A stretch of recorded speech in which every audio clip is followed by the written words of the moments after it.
Vamos a invitar al escenario al querido licenciado Guillermo Ojeda, que es psicólogo bariátrico, especialista en psicología deportiva, y va a hacer la siguiente exposición. Así que vamos a recibirlo con un fuerte aplauso al licenciado Guillermo Ojeda. Guillermo, muy buenas tardes. Bienvenido en esta oportunidad.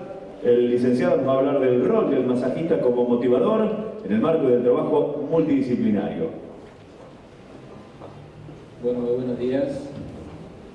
Bueno, agradecer a todos mucho su presencia. Quiero agradecer también al profesor Jorge Guarnier, presidente de la Asociación Argentina de Masajistas, a Walter Vega, director de la filial local, y gracias a todos el equipo de insertantes por su calidez y su motivación, que hoy vamos a hablar un poco acerca de esa variable psicológica. Con motivo del simposio anterior abordé la temática del estrés. El estrés es una variable psicológica. Y en este caso vamos a abordar el tema de la motivación.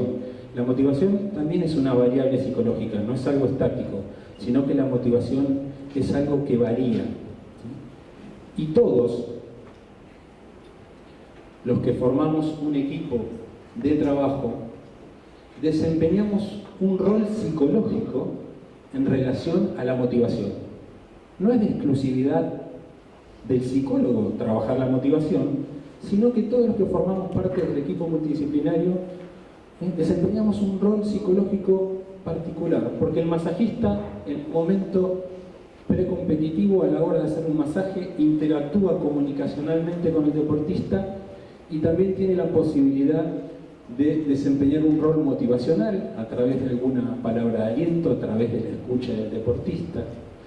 Los psicólogos quizás somos un poco más estudiosos sobre el tema de la motivación y vamos a trabajar algunas cuestiones quizás un poquito más complejas. Los médicos, los nutricionistas, los kinesiólogos, los preparadores físicos, los entrenadores, todos los que formamos parte del equipo de trabajo con el deportista desempeñamos un rol psicológico fundamental en relación a lo que es la motivación y otras variables psicológicas también, ¿sí? Entonces es importante que la comunicación entre todos los miembros del equipo de trabajo, ¿sí?, sea congruente, es decir, que todos bajemos un mismo mensaje, ¿sí?, que no haya mensajes discordantes en relación a lo que es la motivación. Ahora bien, vamos a ver en términos sencillos, porque la motivación es un concepto bastante complejo, una definición de motivación, ¿sí?, que es la dirección y la intensidad del esfuerzo. La dirección va a tener que ver cómo un deportista se siente atraído por la actividad. Y acá tenemos un primer nivel de análisis para poder pensar. Los deportistas se sienten atraídos por la actividad. El deportista con el cual estoy trabajando, ¿sí?, está atravesando un momento difícil y quizás no se siente tan atraído por la actividad. Y la otra dimensión de la motivación es la intensidad del esfuerzo. El deportista se esfuerza lo suficiente para llevar adelante su labor, o por ahí está atravesando un periodo donde no se esfuerza tanto.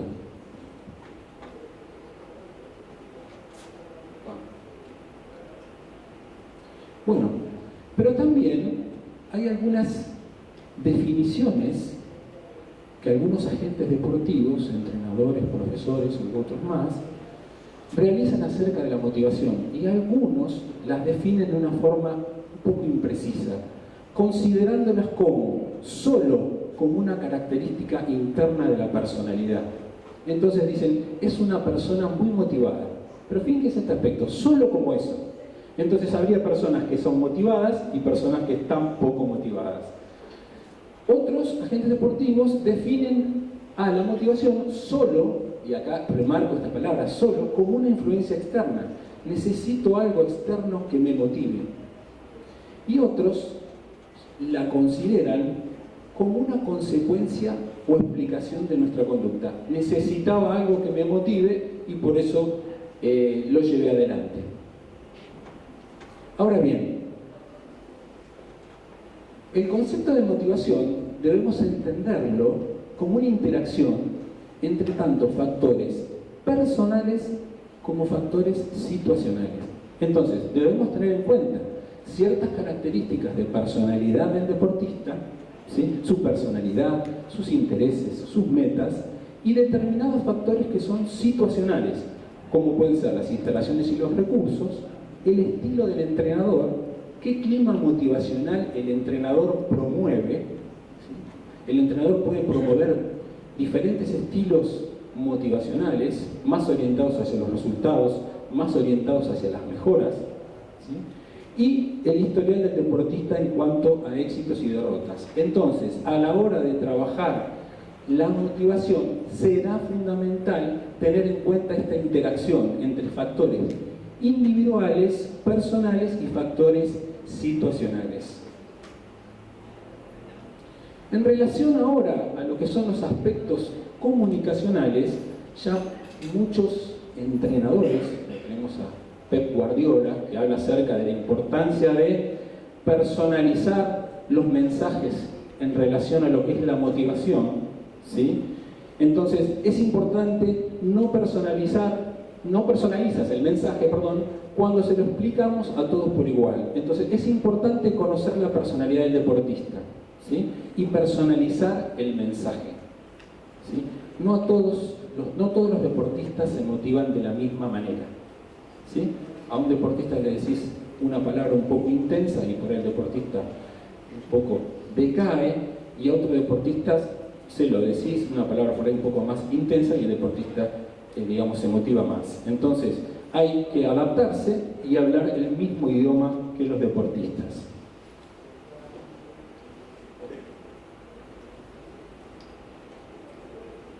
Bien, a la hora de trabajar lo que son los aspectos personales, debemos tener en cuenta, ¿sí?, el conocimiento de lo que son las necesidades del deportista. Y en este sentido, si nosotros, ¿sí?, detectamos que al deportista le falta un poco de seguridad, ¿sí?, es un deportista que evita los desafíos, por ejemplo, o se encuentra dudoso, le vamos a proporcionar alguna idea de cómo hacer las cosas. No es que el deportista no sepa hacer las cosas, pero en determinados momentos por ahí les podemos ofrecer alguna estrategia que al deportista le permita avanzar.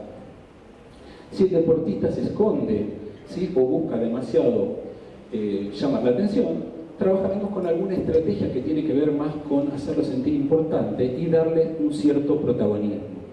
Y si el deportista está experimentando una determinada situación en la cual prevalece la falta de sentido, nosotros quizás lo podremos ayudar conectándolo más con lo que son sus ilusiones, ¿sí?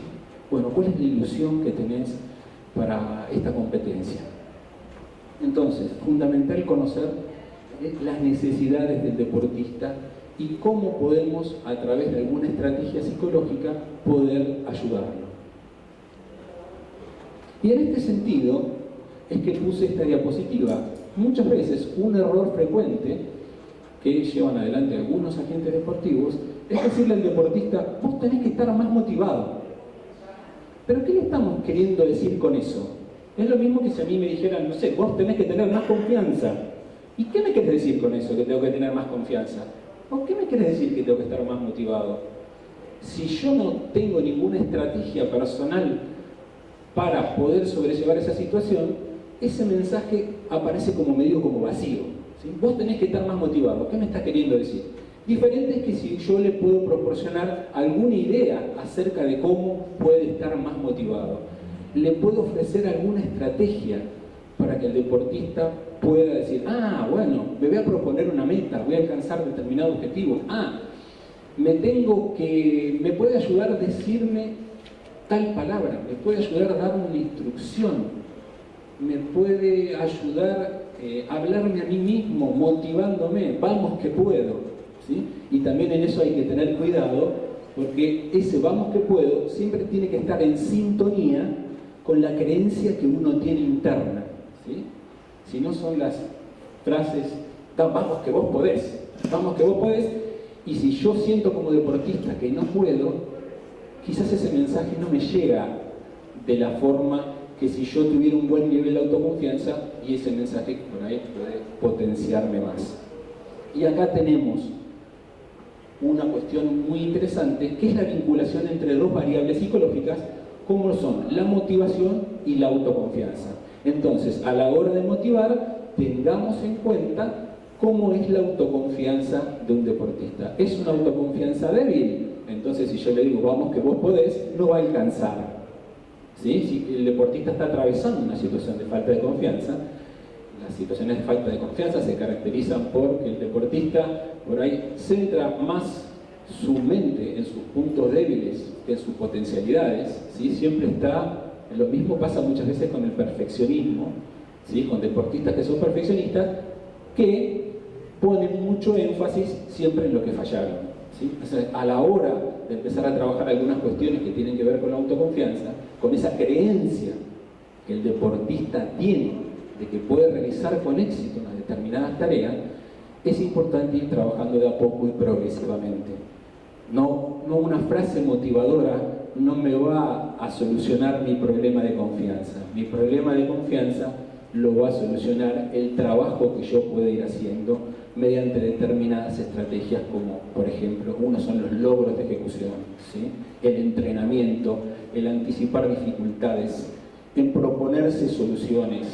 Ese tipo de cuestiones van a ser fundamentales a la hora de trabajar la autoconfianza. Poner un objetivo que lo pueda alcanzar, un objetivo alcanzable, un objetivo realista, ¿sí? Estoy con problemas de autoconfianza, le propongo un objetivo cortito, alcanzable y realista. Eso hace que mi creencia de que puedo realizar las cosas vaya aumentando, de a poquito. Lo pude hacer, mira qué bien. Otras cuestiones, bueno, esto es lo que hablábamos recién, que hay determinadas famosas frases de tú puedes hacerlo, y que eso también puede generar en el deportista como una inseguridad, una especie de efecto boomerang. Ahora bien, el concepto de motivación es un concepto bastante complejo y es abordado desde diferentes teorías motivacionales, ¿sí? No hay una sola teoría motivacional que explique esta variable psicológica, sino que es abordada desde diferentes teorías. Y vamos a ver alguna. ¿Para qué? Vamos a hacer un recorrido de estas teorías para poder sacar algún recurso de ellas.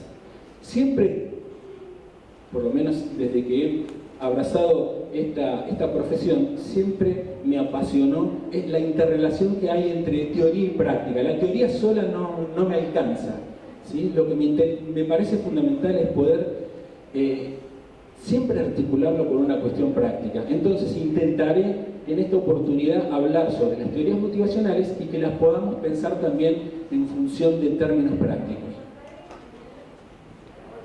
Hay una teoría, muchos de ustedes la habrán podido recorrer, que habla acerca de que la motivación se divide en dos, ¿sí? Una motivación más bien intrínseca, ¿sí? Que depende más de cuestiones internas, y una motivación extrínseca, que depende más de lo que se llaman reforzadores externos, ¿sí? La intrínseca se da cuando uno practica un deporte por satisfacción, por placer, sin esperanza de recompensa.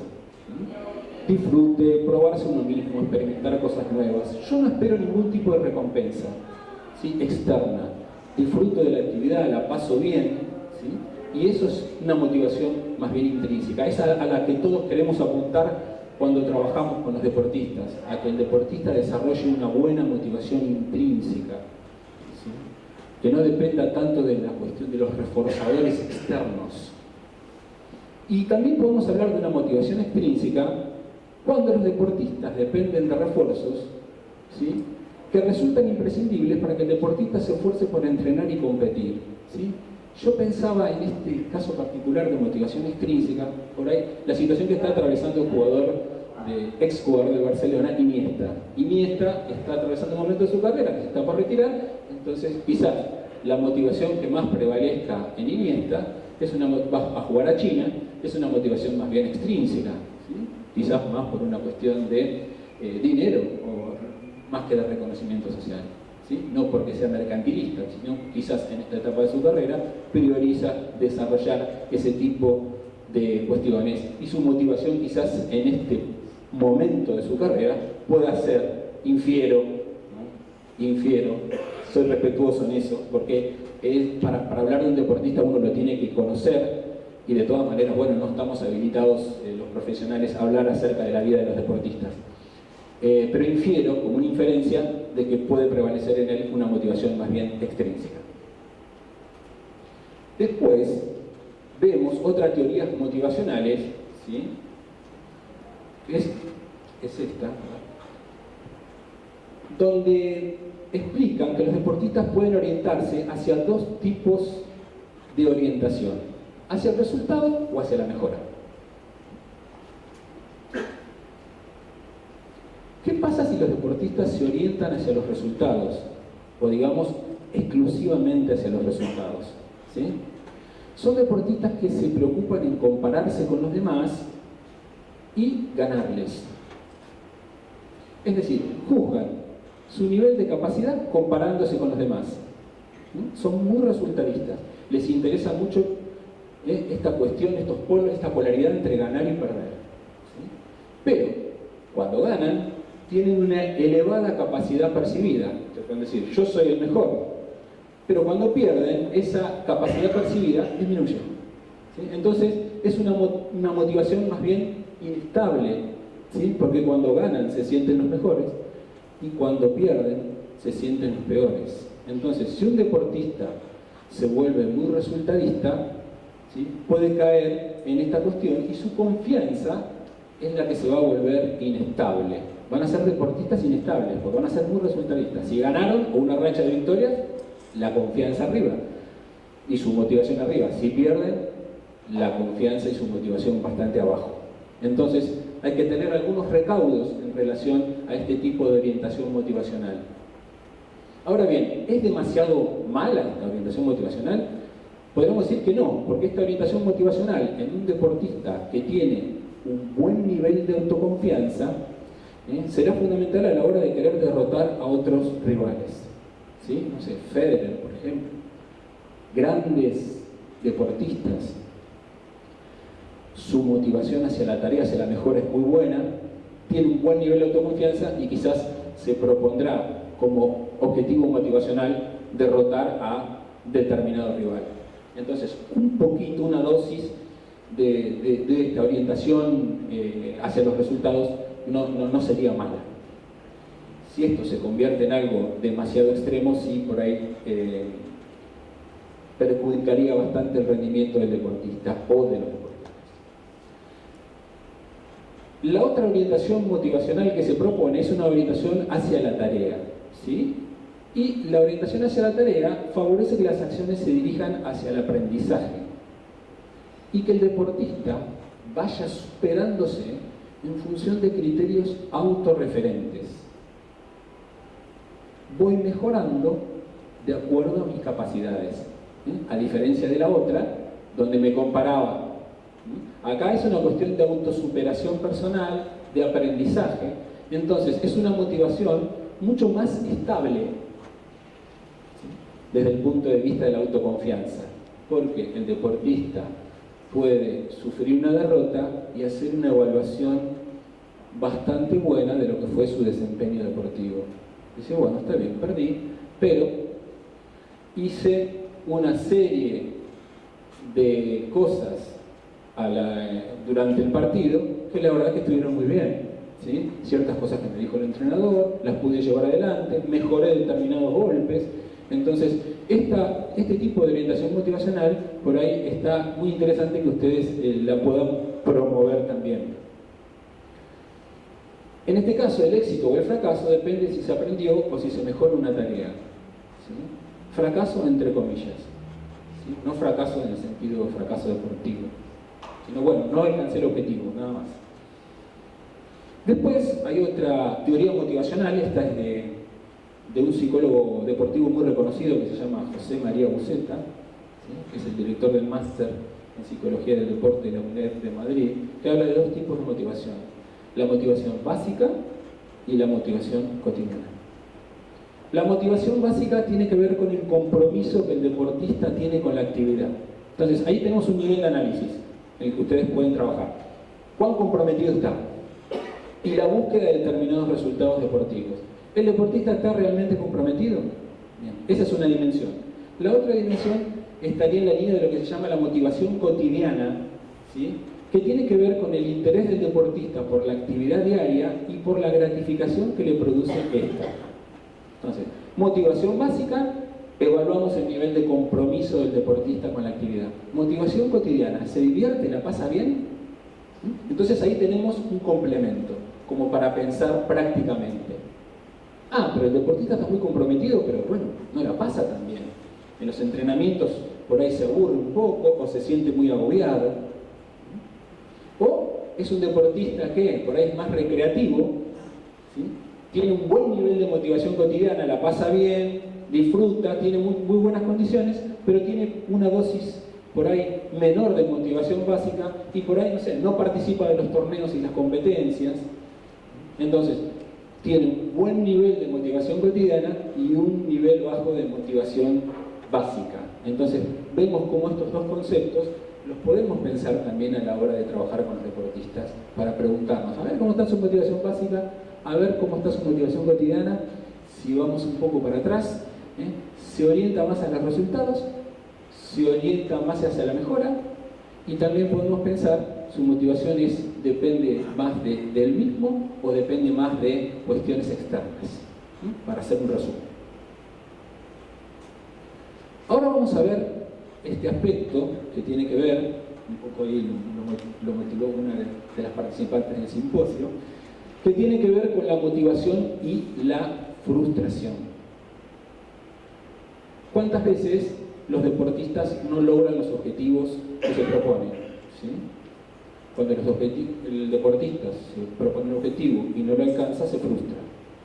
Cuando cree que lo lograba y al final se le escapa. Eso pasa en el tenis.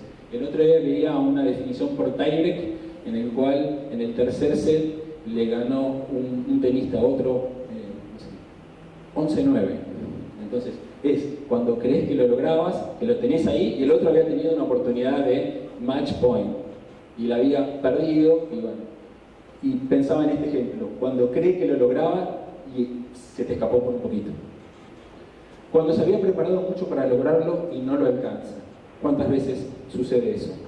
Entonces, en relación a esto, pensaba, el autor de estas consideraciones es un psicólogo que si quieren lo pueden buscar en YouTube, es un psicólogo deportivo español bastante prestigioso que se llama Pep Marí. Y Pep Marí tiene en su canal de YouTube lo que se llama microconferencias. Yo se las recomiendo para que las vean, duran aproximadamente 2 o 3 minutos, pero son de mucho aprendizaje, ¿sí? Porque en términos sencillos trabaja muchas cuestiones psicológicas, nos deja muchas enseñanzas. ¿Cómo podemos prevenir estas frustraciones? ¿Sí? La prevención se logra, ¿sí?, cuando el deportista se propone alcanzar metas realistas. Fundamental que las metas que el deportista se plantee sean realistas. En una oportunidad me tocó trabajar con una tenista que tenía unas metas muy poco realistas. Aspiraba al profesionalismo y no era tan consciente de que tenía que antes hacer todo un proceso de ir ganando, superando determinadas instancias previas para poder aspirar a eso. ¿Sí? Entonces, importante proponerse metas realistas y alcanzables. Controlar lo controlable. Muchas veces los deportistas hacen esfuerzos por controlar cosas que no se pueden controlar. El desempeño de un rival no se puede controlar. Ya hay un psicólogo americano muy prestigioso que se llama Robert Weinberg que dice lo siguiente: ganar y perder no solo depende de lo que el deportista hace, sino de lo que hace el adversario. Y dice, por lo tanto, hay ciertas cosas que se escapan de nuestro control. ¿Sí? A veces podés tener un desempeño deportivo muy bueno y tu adversario está en un día iluminado. ¿Sí? En un día hay una orientación también motivacional que se llama la teoría del flow, el fluir, que habla acerca de ese estado ideal del deportista, ¿no?, que tienen algunos deportistas. Qué difícil es recrear eso. ¿Cómo nos gustaría a todos los profesionales que trabajamos los deportistas, que los deportistas puedan fluir siempre? lo veía el otro día, un poco que fluye, pero bueno, que también es criticado este jugador australiano de tenis, Nick Kyrgios, que es muy talentoso, es un deportista muy talentoso y juega con una fluidez muy grande, bueno, pero es criticado por su inestabilidad anímica y todo ese tipo de cuestiones. Bien, es importante que los deportistas también persistan en el empeño, ¿sí? Que sientan que ante una determinada competencia lo han dado todo, y que lo han dado todo en un 100%, no en un 120%. Muchas veces escuchamos esta frase motivacional que dice, hay que dar el 120%. Y yo estoy un poco en desacuerdo con eso, porque me parece que muchas veces dar el 120% nos puede llevar a que nos podamos lesionar. ¿Sí? Por lo que en psicología entendemos como el concepto de nivel de activación del organismo. Si uno está demasiado acelerado, demasiado activado, puede ir a un cruce con otro deportista con un elevado índice de activación y bueno, sus procesos atencionales pueden verse afectados considerablemente. Sacar una lección, un aprendizaje, eso también va a ser fundamental, ¿sí? Y esto se enlaza un poco con realizar una evaluación del rendimiento en forma adecuada, ¿sí? Muchas veces no se realiza una evaluación del rendimiento de una forma adecuada, ¿sí? O a veces se le echa todo el culpa a lo psicológico o a lo físico, o a lo táctico o a lo estratégico. Entonces es importante que el deportista evalúe apartado por apartado cómo fue su desempeño. Muchas veces se hacen evaluaciones globales, ¿sí? Muchas veces cuando los psicólogos deportivos empezamos a trabajar, muchas veces empieza, sí, no, pero todo es lo psicológico, ¿no? Muchas veces dice, bueno, pero la cuestión del deportista es psicológica. Muchas veces no es psicológica porque el deportista te dice que por ahí tuvo un buen desempeño psicológico y por ahí es una cuestión, no sé, por ejemplo, física. Entonces, importante decir, bueno, voy a evaluar mi rendimiento en función de todos los apartados. Ahora bien, para hacer algunas consideraciones finales, ¿sí? A la hora de motivar, tener tanto en cuenta factores personales como situacionales. Conocer los motivos que están en la implicación de los deportistas, en el origen de la implicación de los deportistas, estructurar el entorno y cambiar el ambiente para aumentar la motivación. Que los entrenamientos sean variados, que tengan su dosis de motivación cotidiana, que sean divertidos también. A veces se ve este aspecto de divertimento como algo malo, ¿sí? Se piensa que un entrenamiento debe ser excesivamente estructurado y riguroso, y es interesante que el entrenamiento riguroso también sea complementado con actividades lúdicas, ¿sí? Donde el deportista pueda divertirse, pasarla bien y poder, por así decir, que su motivación sea más consistente, más fuerte. Entonces será un desafío, ¿sí? Estructurar los entrenamientos para que los entrenamientos no sean aburridos. Fundamental utilizar lo que se llama un feedback positivo. Muchas veces en el ambiente del deporte hablamos acerca de la importancia de generar deportistas que sean positivos, pero muchas veces se los critica mucho. Entonces, ¿cómo criticando excesivamente vamos a pretender que un deportista sea positivo? Entonces, es importante utilizar un feedback positivo de forma frecuente, ¿sí? Ser elogioso, pero no ser elogioso de una forma poco sincera. Ser elogioso de una forma sincera, porque también es cierto que si elogiamos a los deportistas de una forma poco sincera, dice, mira, Guillermo me está elogiando, pero en realidad me está diciendo algo que yo realmente ya sé hacer, entonces me está como queriendo complacer. Entonces es importante, ante un avance, ante un logro, elogiar positivamente. Utilizar criterios relativos al progreso personal y al dominio de las tareas. Esto tiene que ver que si el deportista va progresando en alguna ejecución técnica, ¿sí? Señalárselo y reforzárselo. Y utilizamos mucho en lo que es la psicología del deporte este consejo, por así decir, para poder brindárselo a los entrenadores, de que a la hora de realizar señalamientos se utilice lo que se llama el esquema sándwich. ¿Sí? El esquema sándwich, ¿en qué consiste?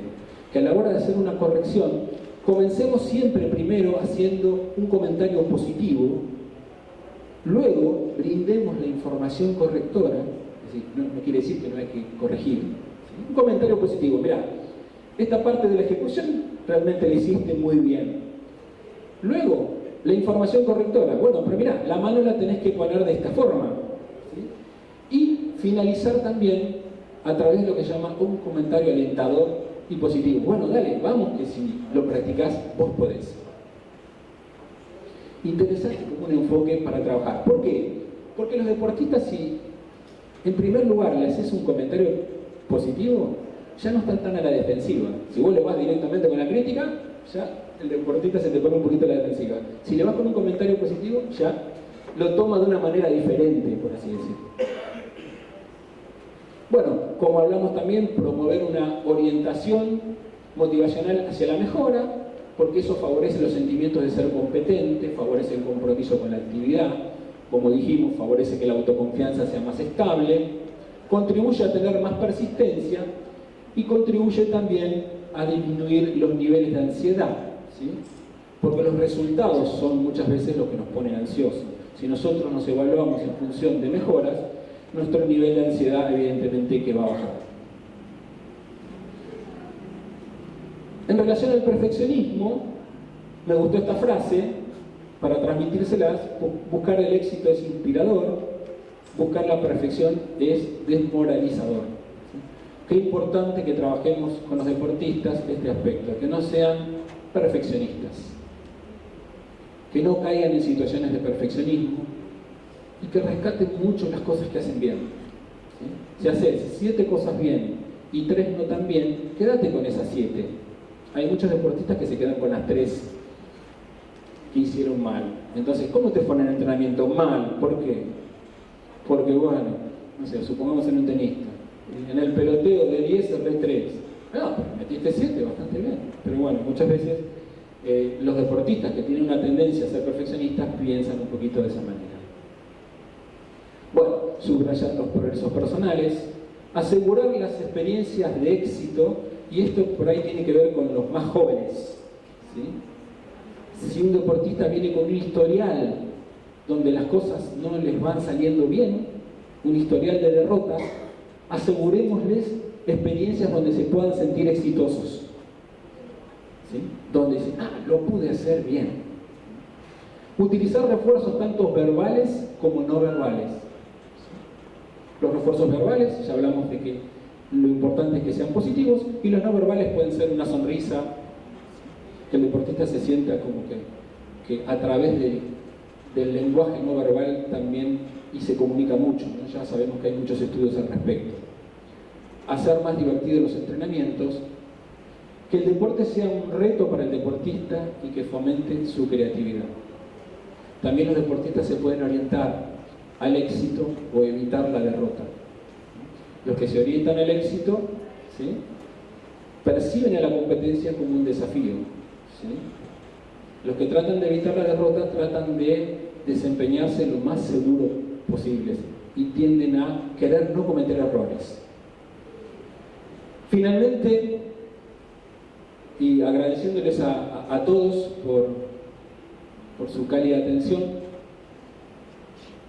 pensar esta cuestión de la motivación creo que es fundamental para todos los que conformamos parte de un equipo, y que no es una tarea exclusiva de un solo profesional, sino que es una tarea de todos, ¿sí? Y que todos nos comuniquemos, intercambiemos, que bajemos un mismo mensaje, y creo que con eso vamos a contribuir de forma beneficiosa para que el deportista tenga una mejor calidad de vida y también tenga la posibilidad de tener un buen desempeño deportivo. No solamente debemos buscar la mejora deportiva, tenemos que buscar el bienestar del deportista, y eso es uno de los objetivos de la psicología del deporte. Promover en primer lugar el bienestar del deportista y en segundo lugar el rendimiento deportivo. También trabajamos muchas veces con deportistas de alto rendimiento, no niego eso, pero también tener en cuenta ese horizonte, ¿sí?, de que debemos promover el bienestar. Así que muchísimas gracias. Señoras y señores, fuertes aplausos para el licenciado Guillermo Ojeda, psicólogo bariátrico especialista en psicología deportiva. Muchísimas gracias.